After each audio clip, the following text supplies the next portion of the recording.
आज जैसे ही आभा अपने ऑफिस से घर वापस लौटी तो अपना बैग मेज पर पटक कर मुंह बनाते हुए सीधे रसोई घर में चली गई। आज फिर से काम करते करते वो गुस्से में भुनभुना रही थी। न जाने चाहते क्या हैं ये लोग मुझसे। घर की बहू हूँ तो सारा काम करना क्या सिर्फ मेरी ही जिम्मेदारी है। सासू माँ तो मेरे आने के बाद ऐसे महारानी बनकर बैठी जा रहती हैं जैसे मेरी शादी के पहले इस घर में उनके आसपास नौकर चाकर मंडराते रहते थे। आखिर किस जन्म की दुश्मनी निकाली जा रही है।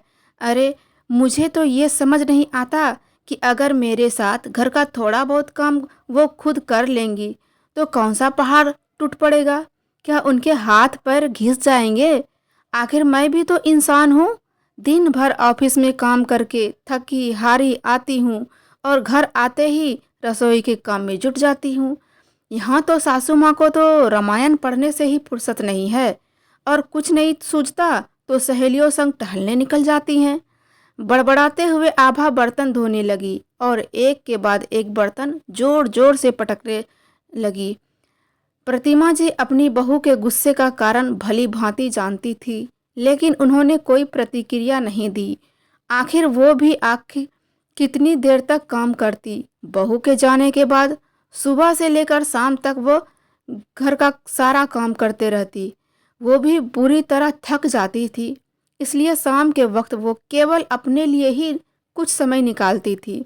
दरअसल आज के ज़माने की एक मॉडर्न लड़की थी आभा। पढ़ी लिखी भी बहुत अच्छी थी। पढ़ लिखकर एक आत्मनिर्भर महिला बनना उनका सपना हुआ करता था। इसलिए जब भी उनकी पढ़ाई लिखाई समाप्त हुई तो उसने नौकरी के लिए आवेदन देना शुरू कर दिया था। और जब प्रतिमा जी के बेटे विकास के साथ उनका विवाह तय किया गया तो यह बात उनके सबके सामने स्पष्ट रूप से जाहिर कर दी थी कि विवाह हो जाने के पश्चात अगर कहीं अच्छी नौकरी मिली तो उनके नौकरी करने से किसी को कोई ऐतराज़ नहीं होना चाहिए। इस बात से विकास को भी कोई परेशानी नहीं थी, ना ही विकास के माता पिता को इससे कोई परेशानी थी। बड़ी हंसी खुशी के साथ जीवन बीत रही थी। सभी रस्में पूरी हुई और आखिरकार आभा इस घर में बहू बनकर आ गई। अपनी नौकरी के लिए उसने कोशिशें जारी रखी थी और अभी विवाह को 5 महीने हुए थे कि आभा को एक अच्छी नौकरी मिल गई। आभा नौकरी करने लगी, बहुत खुश थी, लेकिन प्रतिमा जी ने सब परिवार वालों को सम्मुख एक बात स्पष्ट तौर पर कह दी थी कि बहू के नौकरी करने से मुझे बिल्कुल भी कोई ऐतराज़ नहीं है, परंतु अब पूरे घर का कार्यभार अकेले संभाल पाना भी मेरे बस की बात नहीं है। इसलिए बहू को घर के कामों में भी हाथ बटाना होगा। प्रतिमा जी की इन बातों को सुनकर परिवार के सभी लोग आश्चर्यचकित रह गए और आरती को तो जैसे काटो तो खून नहीं। फिर विकास ने कहा, माँ आप तो जानती हैं कि आभा को यह नौकरी कितनी मुश्किल से मिली है। हमें आपसे यह उम्मीद तो नहीं थी। तो प्रतिमा जी ने कहा, बेटा मेरे कहने का यह मतलब नहीं है कि घर का सारा काम बहू को ही करना होगा। मैं तो केवल इतना ही कहना चाहती हूँ कि मेरी अपनी भी कुछ सीमाएं हैं। उम्र बढ़ने के साथ मेरी कार्य क्षमता भी धीरे धीरे कम हो रही है, इसलिए पूरे दिन का काम तो मुझसे नहीं हो पाएगा। हाँ, जितना बन पड़ेगा उतना ज़रूर करूँगी। इधर आभा अपने सपनों के साथ कोई समझौता करना नहीं चाहती थी, इसलिए उसने घर की साफ सफाई और झाड़ू पोछा के लिए तो एक काम वाली बाई लगा ली, लेकिन बहू की अनुपस्थिति में घर का बाकी का सारा काम उसकी सास प्रतिमा जी को ही संभालना पड़ता था। परंतु उनके घर लौटने के बाद उनकी सासू माँ कोई काम न करके अपने लिए ही समय निकालती थी, इसलिए शाम के समय बाकी का सारा काम आभा को ही करना पड़ता था और इस बात से उसे बहुत परेशानी होती थी। अपनी सासू माँ का थोड़ी देर के लिए आराम करना, बाहर टहलने निकलना जाना या फिर टीवी पर फेवरेट सीरियल देखना उसे बहुत अखरता था। जब भी आभा अपनी माँ को फ़ोन लगाती तो हर बार अपनी सासू माँ का ही बुराई करने लगती। अपनी माँ से बात करके मन का सारा गुमार बाहर कर लेती, हल्का कर लेती। समय धीरे धीरे बीतता गया। अब उसकी शादी को 2 वर्ष होने को आए थे। आज आभा के छोटे भाई के विवाह का दिन था। उसकी भाभी भी बहुत अच्छी खासी पढ़ी लिखी थी और नौकरी करती थी। बहू को घर में लेकर आने के साथ ही आभा की माँ ने उसे लाड प्यार जताते हुए सबके सामने कह दिया कि मैं तो अपनी बहू को बेटी की तरह ही रखूंगी और एक माँ की तरह प्यार करूंगी। बहू घर में आने का यह मतलब ये बिल्कुल नहीं होता कि सास सारे काम छोड़कर हाथ पर हाथ धरे बैठे रहे और बहू के सिर पर ही सारी जिम्मेदारी दे। आखिर बहुएं भी तो इंसान होती हैं।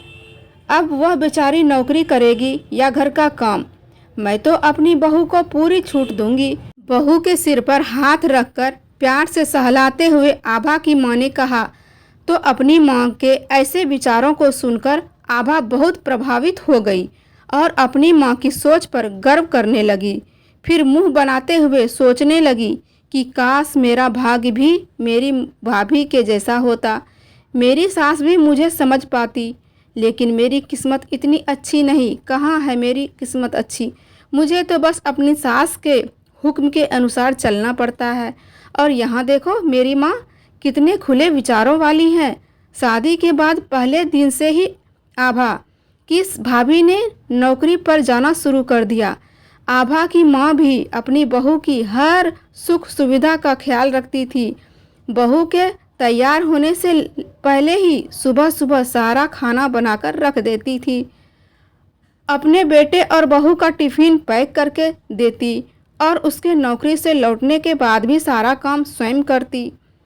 अपनी सास का इतना प्यार देखकर आभा की भाभी को भी बहुत अच्छा लगता था।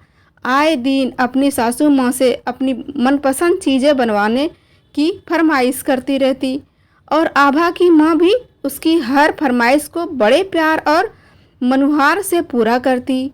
कुछ दिन तो बड़े खुशी से बीते, लेकिन जैसे जैसे वक्त बीतने लगा स्थिति बदलने लगी। दिन भर काम करते करते आभा की माँ पूरी थक हार कर टूट जाती थी और वहीं आभा की भाभी को तो कोई काम करने की आदत ही नहीं थी।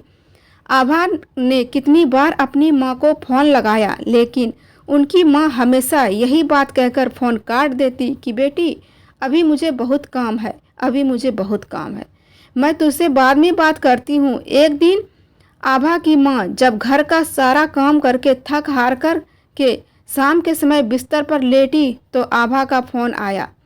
फ़ोन उठाते ही आभा की माँ ने कहा, हेलो आभा बेटी, कैसी हो तुम?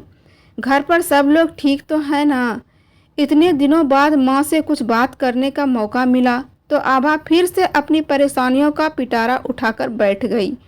क्या बताऊँ माँ, आधा घंटा पहले ही नौकरी से थकी हुई घर लौटी हूँ और अब घर का काम भी करना पड़ेगा। आप तो भाभी को पूरा आराम करवाती हो, लेकिन मेरी सासू माँ को तो देखो। मेरे नौकरी से घर लौटने की देर थी कि अपने कमरे से तैयार होकर बाहर निकल गई। यह कहकर चली गई कि मुझे ब्यूटी पार्लर जाना है। अब इस उम्र में उन्हें सजने संवरने का शौक चढ़ा है। अगर इतना ही समय था उसके पास तो रात का खाना भी बना लेती, मुझे भी थोड़ा आराम मिल जाता।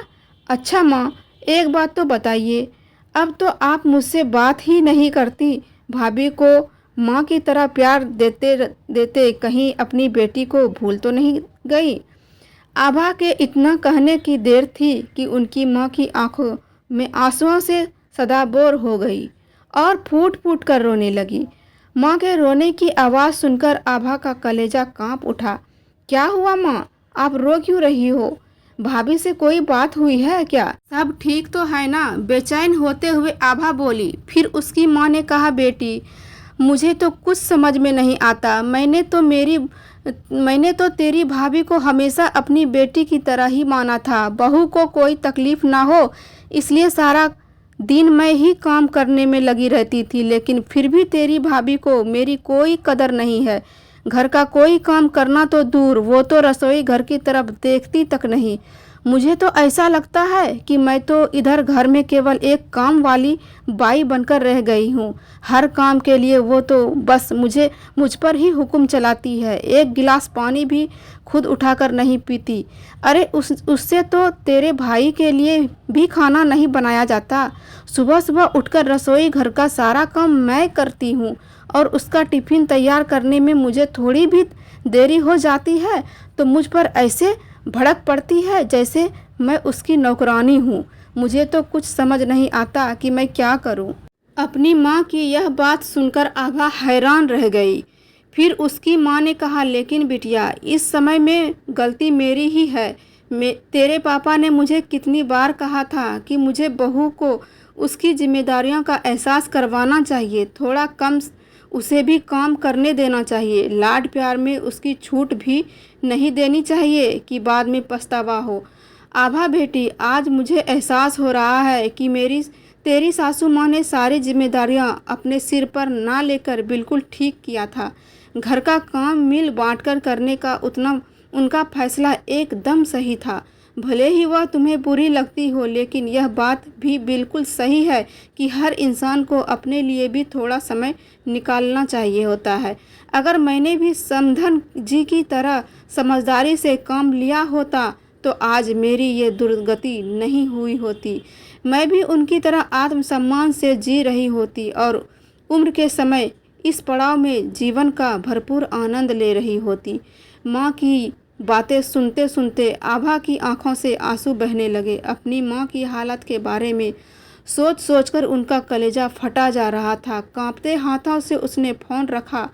मन में विचारों का तूफान उमड़ रहा था। रह रहकर अपनी माँ की चिंता सता रही थी। फिर स्वयं को संभालते हुए रसोई घर का काम करने के लिए जैसे ही वो कमरे से बाहर निकलने लगी तो देखा उसके ससुर जी हॉल में ही बैठे थे। तभी उनकी सासू माँ भी ब्यूटी पार्लर से वापस आई तो ससुर जी मुस्कुराकर चुटकी लेते हुए बोले, अरे भाग्यवान, अब तुम्हारी उम्र हो चुकी है और अब इस उम्र में भी तुम्हें ब्यूटी पार्लर जाने की क्या सूझी है।